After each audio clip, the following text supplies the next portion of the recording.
টাটকা টাটকা আলু মাত্র 5 টাকা কেজি, মাত্র 5 টাকা কেজি। নিয়ে যাও নিয়ে যাও, 5 টাকা আরে কেজি আরে আরে 5 টাকা কেজি আলু? আরে এই বাজারটা করে আমি এক্ষুনি যাবো, এক্ষুনি। আলু নিয়ে যাও। আমি তো বনে অনেক শিয়াল দেখেছি বা অন্য জায়গায় আমি অনেক শিয়াল দেখেছি, কিন্তু এই প্রথম দেখলাম শিয়ালরা জামা কাপড় পরে রাস্তায় বাজার বিক্রি করছে। ইরে মাইরি, সস্তার আলু দোকানে নিয়ে বসে আছি, তবুও কেউ নিচ্ছে না। সবাই ওই ফিসকের দোকানে আলু কিনছে। দাঁড়া ফিসকে, তোর আলু আমি বিক্রি করাচ্ছি।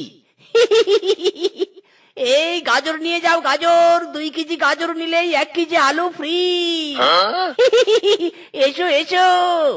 আরে তাহলে তো আমি আরো লাভবান হয়ে যাবো। তাহলে আমি আর ফিচকের দোকান যাচ্ছি না, এবার এই এই শিয়াল কাকুর দোকানেই যেতে হবে। তাহলে 2 কেজি গাজর কিনলে 1 কেজি আলু ফ্রি বাস, দেবে। এই মিসকে, এই তুই যদি আলু ফ্রি দিস তাহলে আমার কাছে সবাই 5 টাকা কেজি আলু কিনবে কেন? তাহলে আপনিও কিছু 5 টাকা কেজি আলুর সঙ্গে ফ্রি দিয়ে দিন, তাহলে লোকে ফিচকের দোকানেই আসবে।